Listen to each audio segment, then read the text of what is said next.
Hello students, welcome back to my channel Study with Arpita ma'am.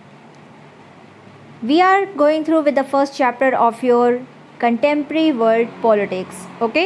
तो political science का जो आपका world politics वाली बुक है उसका पहला chapter the cold war era को हम कवर कर रहे हैं. I have already given the introduction of this chapter in my last video. Now in this video we are going to understand the Cuban Missile Crisis. So, in April 1961, the leaders of the Union of Soviet Socialist Republic were worried that the United States of America would invade communist-ruled Cuba and overthrow Fidel Castro, the president of the small island nation off the coast of the United States. Now, Cuban missile crisis का content हम बात करने जा रहे हैं. तो इसकी शुरुआत कहाँ से हो रही है, क्या सिचुएशन बन रही है. सबसे पहले तो ये समझ लीजिए कि जो क्यूबा है वो आपका एक यूनाइटेड स्टेट्स ऑफ अमेरिका का ही पार्ट है. ठीक है, यानी उसी के पास का एक आइलैंड है. ठीक, उसी एरिया में है. और रशिया आपको समझ में आ ही रहा है, सोवियत यूनियन यानी कि आपका अनदर कंट्री ओनली. ओके, सो अप्रैल 1961 में जो union of Soviet social Republic के लीडर थे, ठीक है, उनको डर ये था कि जो यूनाइटेड स्टेट्स ऑफ अमेरिका है वो क्या करेगा, क्यूबा पे पूरा कंट्रोल अपना स्टैब्लिश कर लेगा. यानी क्यूबा जो कि एक कम्युनिस्ट रूल है, that is you can understand कि जो स्टेट्स हैं, ठीक है, वो पूरी तरह से कंट्रोल करती हैं चीज़ों को. तो एक कम्युनिस्ट रूल है वहाँ पर स्टैब्लिश. उसको क्या करेगा, यूनाइटेड स्टेट उस पर कब्ज़ा कर लेगा और वहाँ का जो प्रेसिडेंट है, जो क्यूबा के प्रेसिडेंट है, दैट इज़ फिडेल कैस्ट्रो, उनको क्या करेगा, उनकी पोस्ट से हटा देगा.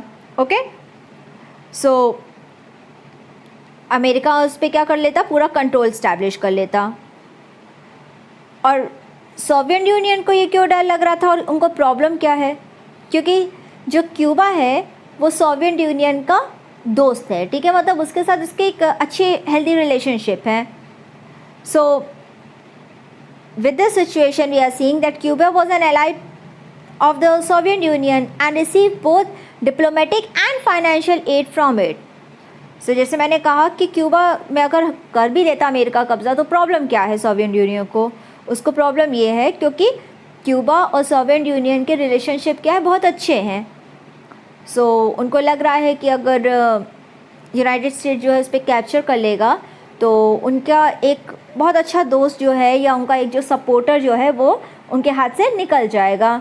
सो वो नहीं चाहते थे कि किसी भी तरह से यूनाइटेड स्टेट्स ऑफ अमेरिका जो है क्यूबा पे कंट्रोल स्टैब्लिश कर सकें. तो इससे पहले अमेरिका कोई स्टेप लेता, सोवियत यूनियन ने अपनी तरफ से स्टेप ले लिया, यानी कि वहाँ पे पहल कर दी, अपनी प्लानिंग स्टार्ट कर दी. Okay, Nikita Khrushchev, the leader of the Soviet Union, decided to convert Cuba into the Russian base. अभी मैंने आपसे कहा कि क्या करेगा, जो सोवियत यूनियन को डर था कि अमेरिका जो है वो कंट्रोल कर लेगा, तो इससे पहले कि अमेरिका कुछ करे उन्होंने खुद स्टेप उठा लिया. और स्टेप क्या उठाया कि जो वहाँ के लीडर थे, ठीक है, निकिता खुश्चेव, उन्होंने ये डिसाइड किया कि वो क्यूबा को क्या करेंगे, रशियन बेस बना देंगे. यानी वहाँ पर अपना सारा मिसाइल और ये सब जो है स्टैब्लिश कर देंगे, वहाँ पर उसका बेस कर देंगे, ताकि इन द फ्यूचर अगर कोई ख़तरा नज़र आएगा तो ये लोग तुरंत स्टेप उठा सकें. ओके, इन 1962 ही प्लेस्ड न्यूक्लियर मिसाइल्स इन क्यूबा. तो प्लानिंग तो होनी थी, क्या प्लानिंग हो रही थी कि रशियन बेस बनाना है. तो 1962 में उन्होंने क्या किया, क्यूबा में अपने न्यूक्लियर मिसाइल्स को स्टैब्लिश करना शुरू कर दिया. ठीक है, the installation of this weapons put the US for the first time under the fire from close range and nearly double the number of bases and cities in the American mainland which could be threatened by the USSR. So अगर आप United states of America के ही area के आसपास कोई country है और वहाँ पर अपना न्यूक्लियर मिसाइल बेस अपना स्टैब्लिश कर दे रहे हैं, तो आप क्या कर रहे हो, आप उसको रेंज में लेते आए. तो अमेरिका के जिस पास ये कंट्री है तो उसने क्या कर दिया, वहाँ पर बेस बनाकर अमेरिका को सीधा टारगेट कर दिया। तो ये पहली बार हुआ है कि अमेरिका पे इतने नज़दीक से कोई वार करने वाला बेस बना है, ठीक है, यानी बिल्कुल रेंज में अमेरिका को लेते आए। अब आप सिंपल समझो, अगर हम पे कोई चाइना से अटैक करेगा या फिर आपका रशिया से अटैक करेगा तो एक टाइम टेकिंग प्रोसेस है ना। लेकिन अगर इंडिया के ही किसी स्टेट में कोई न्यूक्लियर मिसाइल स्टैब्लिश कर दिया जाए, कहीं पर भी किसी भी स्टेट में स्टैब्लिश कर दिया जाए, तो वहाँ पर ज़्यादा खतरा हो जाएगा ना। तो यहाँ पर भी क्या हो गया, अमेरिका के जस्ट पास में आपका एक आइलैंड ग्रुप है, उस पर आइलैंड है, वहाँ पर आपने क्या कर दिया है, अपना मिसाइल बेस बना दिया है। तो अब वहाँ से अमेरिका पे अटैक करना बहुत आसान हो जाएगा। So in that content it made America first time a proper target, एकदम डायरेक्ट रेंज में उसको लेते आए। और सिर्फ अमेरिका नहीं बल्कि अमेरिका के कई इंपॉर्टेंट मिलिट्री बेस और कई सारे आपकी सिटीज़, ठीक है, जो अमेरिकन इंपॉर्टेंट सिटीज़ है, वो क्या किया गया है, डायरेक्ट टारगेट में आ गई है। यानी यूएसएसआर जब चाहे उन पे अटैक कर सकती थी, ठीक है, इतना ज़्यादा ईजी हो गया था यूएसएसआर के लिए। 3 weeks after the Soviet Union has placed the nuclear weapons in Cuba, the Americans became aware of it. तो स्टार्टिंग में तो डेफिनेटली पता नहीं चला होगा, ये लोग चुपके चुपके प्लानिंग कर रहे होंगे, ओपनली थोड़ी आके बोले होंगे कि हाँ हम न्यूक्लियर वेपन जो है वो या मिसाइल बेस अपना बनाने जा रहे हैं वहाँ पर। इन्होंने क्या किया, चुपचाप प्लानिंग की, और क्योंकि क्यूबा इनका दोस्त था ही सोवियत यूनियन का, तो ये लोग आपस में चुपचाप प्लानिंग करके वहाँ पे मिलिट्री बेस बना दी है। तो स्टार्टिंग में तो अमेरिका को भी पता नहीं चला, अमेरिका भी निश्चिंत बैठा हुआ था। लेकिन 3 हफ्तों के बाद क्या है, जब ये न्यूक्लियर मिसाइल स्टैब्लिश होनी शुरू हो गई थी क्यूबा में, उसके 3 हफ्ते बाद अमेरिका को पता चलता है कि जो सोवियत यूनियन है उन्होंने क्यूबा पे अपना न्यूक्लियर वेपन्स या न्यूक्लियर मिसाइल्स जो है वहाँ पे प्लेस कर दिए हैं। अब जब पता चला तब तो परेशानी हो गई, अब तो वो लिटरली परेशान हो गए कि हम तो बिल्कुल टारगेट में आ गए, रशिया जब चाहेगी हम पे अटैक कर देगी, सोवियत यूनियन जब चाहेगा हम पे अटैक कर देगा। So the US president John F Kennedy and his advisors were reluctant to do anything that might lead to full-scale nuclear war between the two countries, but they were determined to get Khrushchev to remove the missiles and nuclear weapons from Cuba. अब देखो America के सामने 2 situation हो गई। पहली बात तो खतरा एकदम पास आ गया है, कभी भी अटैक हो सकता है, कभी भी, और जब तक हम काउंटर अटैक करते वो लोग, ठीक है, जब तक तो काउंटर अटैक के बारे में सोचते हैं, प्लानिंग करते, तब तक तो आधी चीज़ें डिस्ट्रॉय हो जाती। तो क्या सोल्यूशन है, डायरेक्ट वॉर पे चले जाएं? बिल्कुल भी नहीं। यूएस प्रेसिडेंट कैनेडी जो हैं उनको पता था कि हम डायरेक्ट वॉर पे भी रशिया के साथ नहीं जा सकते हैं, आमने सामने मैदान में लड़ाई नहीं हो सकती, क्योंकि दोनों सुपर पावर हैं, दोनों बर्बाद करेगी एक दूसरे को, तो बहुत बुरी तरह से बर्बाद करके जाएगी। यानी उस वॉर का रिजल्ट कुछ भी नहीं अच्छा आना था, सिर्फ नाम की जीत होती, नहीं तो वो पूरा का पूरा दोनों देश बर्बाद होके ही जाते। तो किसी भी तरह से, यानी कैनेडी और उनके एडवाइज़र जो हैं जान तो रहे हैं कि सोवियत यूनियन ने प्रॉब्लम क्रिएट कर दी है, लेकिन वो डायरेक्टली वॉर पे नहीं आ सकते हैं। कोई और कंट्री तो क्या होता, अगर कोई और कंट्री होती तो अमेरिका बोलता अच्छा चलो ठीक है हम पे अटैक कर रहे हो या प्लानिंग करो, अब सीधा क्या करेंगे, तुमको हम डिस्ट्रॉय कर देंगे। लेकिन सोवियत यूनियन के साथ तो ये नहीं कर सकते, वो खुद सुपर पावर थी, खुद उसके पास अच्छा खासा वेपन्स, मिसाइल, सारी चीज़ें हैं, तो अगर आप उनके बारे में सोचते डिस्ट्रॉय करने के तो वो आपको भी नहीं छोड़ते। तो इसलिए जो यूएस के प्रेसिडेंट है वो कहीं से भी नहीं चाहते थे कि वो डायरेक्ट वॉर में आए, डायरेक्ट न्यूक्लियर वॉर में किसी भी तरह से आए, ठीक है। लेकिन ये भी जानते थे कि ये चीज़ का सोल्यूशन तो खोजना होगा। तो बिल्कुल जैसे कहते हैं ना, डिटर्मिनेशन था उनके उसमें दिमाग में कि हमें किसी भी तरह से सोवियत यूनियन के जो लीडर हैं खुश्रोफ, उनको क्या करना है, फोर्स करना है, प्रेशराइज करना है कि वो किसी तरह से ये सारी मिसाइलें जो उन्होंने क्यूबा में इस्टेब्लिश की हैं, जो मिसाइल और न्यूक्लियर वेपन्स जो क्यूबा में इस्टेब्लिश किए हैं, उसको क्या करें, ख़त्म करें, ठीक है, वहाँ से हटाएं, अपना बेस को वहाँ से हटाएं, ख़त्म करें, वहाँ से अपना पूरा जितना भी उन्होंने चीज़ें इस्टेब्लिश की हैं या जो भी अपना आर्मी और जो भी रखी हुई है सबको वहाँ से रिमूव करें। Kennedy ordered American warships to intercept any Soviet ships heading to Cuba as a way of warning to USSR of its seriousness. तो कैनेडी ने अपनी तरफ से भी पूरा प्लानिंग करनी शुरू कर दी। उन्होंने अमेरिकन जो शिप्स थी, जो वॉरशिप्स थी, तो उनको सीधा ऑर्डर दे दिया था कि किसी भी तरह से कोई भी अगर यूएसएसआर का कोई शिप या ये सब कोई भी नज़र आ रहा है, यानी कोई भी सोवियत शिप जो है क्यूबा की तरफ अगर आपको बढ़ते हुए नज़र आ रहा है, तो किसी भी तरह से उसको रोकिए, उसको पकड़िए, उसको रोकिए, आगे बढ़ने मत दीजिए, ठीक है। वो कहीं से आगे बढ़ ही ना पाए, क्यूबा के पास पहुंच ही ना पाए। समुद्र में कितने दिनों तक टिके रहेंगे।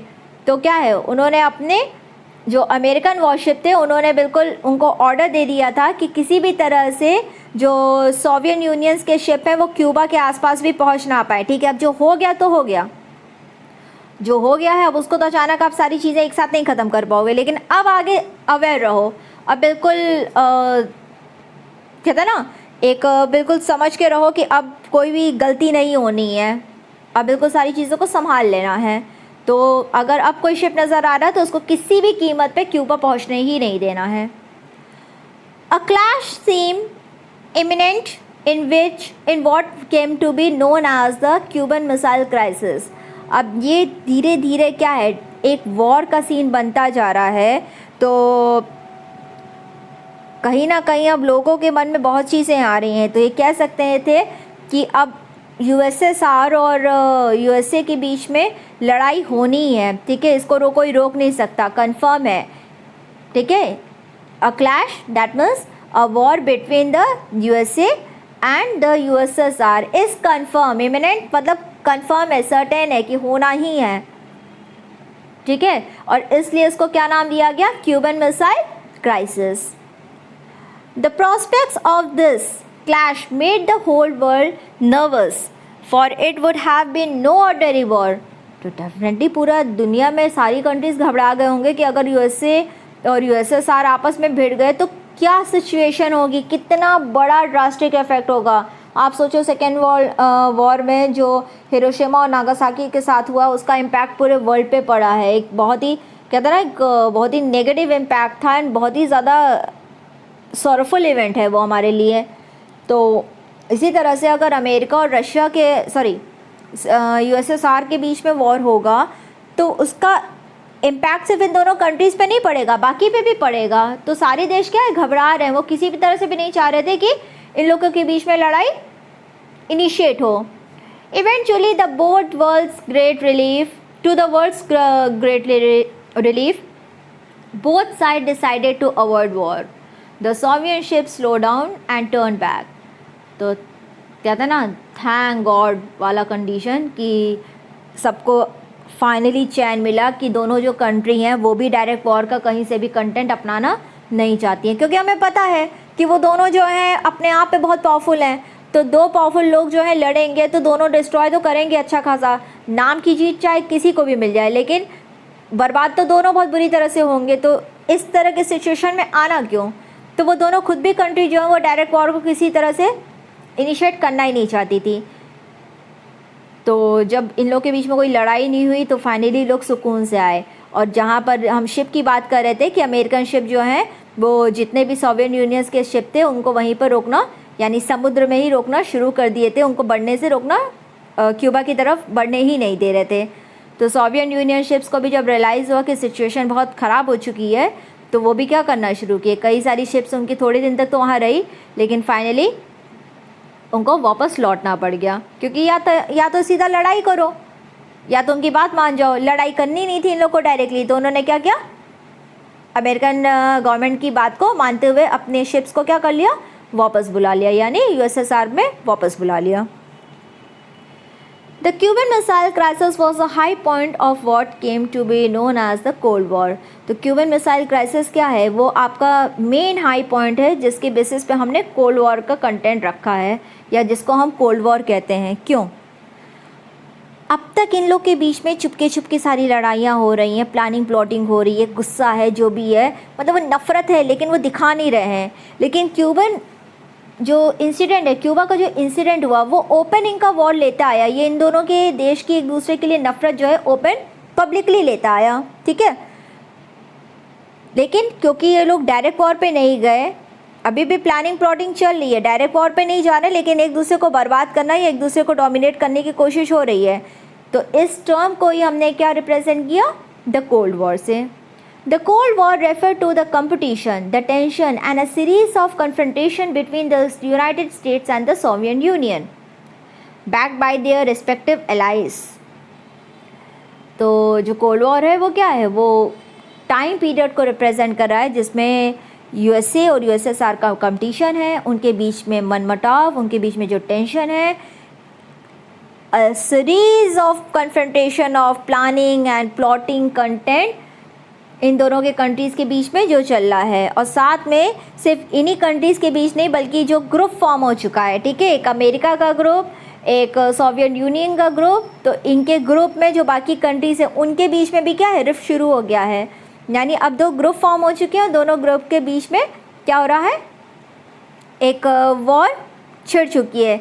लेकिन बस ये वॉर जो है वो डायरेक्टली नहीं आ रही है, हर कोई कहीं पे कैंप स्टैब्लिश कर रहा है, किसी से दोस्ती निभा रहा है, किसी को अपने ग्रुप में ला रहा है, तो जो दुनिया है वो दो गुटों में बंटनी शुरू हो गई है। Okay, fortunately however it never accelerated into the hot war. Okay, तो हम जैसे जानते हैं कि फाइनली क्या कहते हैं ना, थैंक गॉड कंटेंट की किसी भी तरह से ये जो सिचुएशन है वो किसी भी तरह से एस्केलेटेड नहीं हुई हॉट वॉर में, यानी वो कभी भी डायरेक्ट वॉर में कन्वर्ट नहीं हुई। Okay, that is a full scale war between the two powers. Hot war का कंटेंट क्या हो गया कि डायरेक्ट वॉर, वो मैदान में आके जैसे कहते हैं ना ओपन अटैक वाला कंटेंट, तो वो ओपन अटैक वाला कॉन्सेप्ट कभी नहीं रहा। ठीक है, प्लानिंग प्लॉटिंग हो रही है, चुपके चुपके सारी चीज़ें हो रही है, ग्रुपिज्म हो रहा है, सब कुछ हो रहा है, लेकिन डायरेक्टली मैदान में आके ये लोग लड़ नहीं रहे हैं। There were wars in the various regions with the two powers and their allies involved in warfare and in supporting regional allies, but at least the world avoided another global war. तो छोटी मोटी लड़ाइयाँ तो होनी थी, ऐसा थोड़ी कि छोटी मोटी लड़ाइयाँ नहीं होंगी। डेफिनेटली छोटी मोटी तो कॉन्फ्लिक्ट जो है वर्ल्ड में चल ही रहे थे, इनके बीच में, इनके गुटों के बीच में, लेकिन जितना बड़ा हम जैसे कहते हैं ना फर्स्ट और सेकेंड वर्ल्ड वॉर वाली सिचुएशन नहीं हो पा रही थी, उतना बड़ा वॉर कंडीशन नहीं हुआ। The Cold War was not simply a matter of power rivalries or military alliances or a balance of the power. These were accompanied by a real ideological conflict as well as a difference over the best and the most appropriate way of organizing political, economic and social life all over the world. तो cold war की अगर मैं बात करती हूँ तो cold war कोई सिर्फ अपने पावर को डोमिनेट करने का कंटेंट नहीं था, ठीक है, पावर राइवलरी नहीं थी कि मैं सबसे ताकतवर हूँ या तुम सबसे ताकतवर हो वाला सीन नहीं है। यहाँ पर अपने आप को सबसे ताकतवर दिखाने की बात नहीं है, या अपनी मिलिट्री के एक कहता है ना दमखम को दिखाने की बात नहीं है, उनके पावर को दिखाने की बात नहीं है, या उनकी ताकत या उनके अलायंसेस को दिखाने की बात नहीं है, या अपने देश को हाईलाइट करने की बात नहीं है। ठीक है, यानी कि सिर्फ एक पावर के कंटेंट से चीज़ें नहीं रिलेटेड है। ये जो वॉर है वो क्या है, आइडियोलॉजी की वॉर है, जो सोच की कि कौन किस चीज़ को कंट्रोल करेगा, गवर्नमेंट चीज़ें कंट्रोल करेगी या बिजनेसमैन सारी चीज़ें कंट्रोल करेंगे। वो जो आइडियोलॉजी है वो आइडियोलॉजी का एक कॉन्फ्लिक्ट है जिससे हर कोई अपने देश की तरक्की को स्टैब्लिश करना चाहते थे।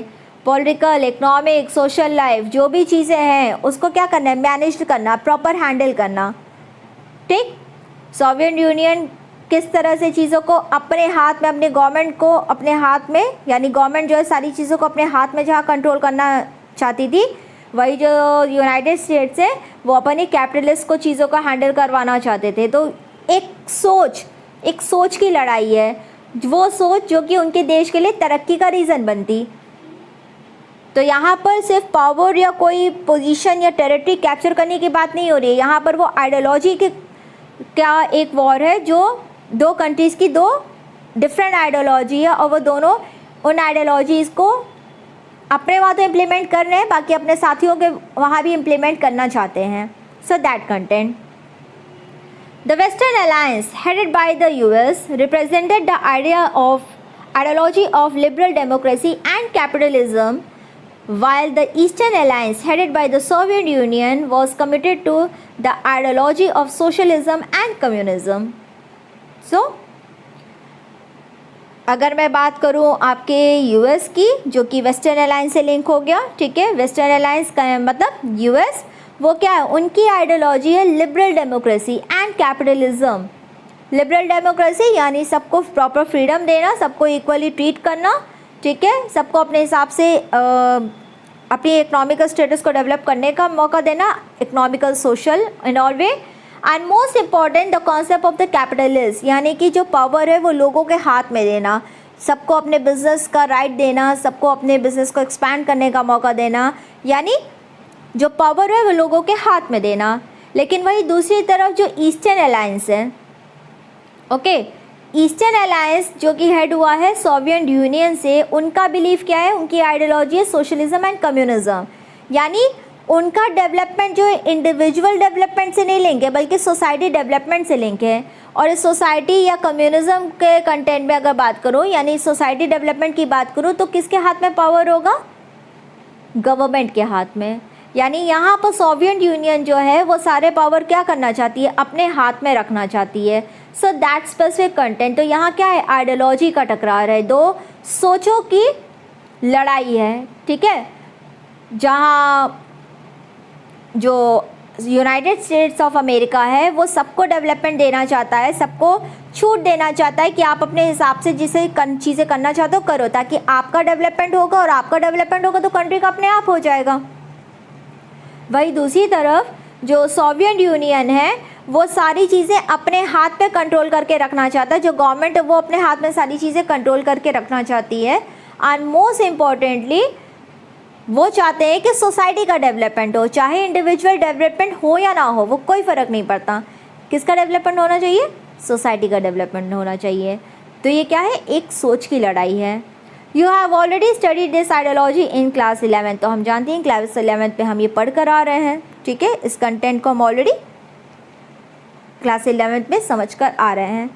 फिर भी मैंने आपको क्लियर तो कर दिया है क्या आइडियोलॉजी है, ठीक। तो ये था हमारा टॉपिक आपका Cuban missile crisis. Okay, the next topic is regarding what is the cold war. तो अब हम कोल्ड वॉर को बाद में समझेंगे, ठीक है, डिटेल में समझेंगे हमारे नेक्स्ट टॉपिक में, that means in our next video. So I don't think इसमें आपको कोई प्रॉब्लम होनी चाहिए। अगर आपको किसी वीडियो में कोई भी प्रॉब्लम होती है या आप मुझसे कुछ और भी एक्सपेक्ट करते हैं इन द वीडियोस, आप चाहते हो कोई कंटेंट ऐड करूं, तो please suggestion are welcome. Okay, so please like, subscribe and share my channel, and we will meet in our next video with our next topic. Okay, till then, good day everyone.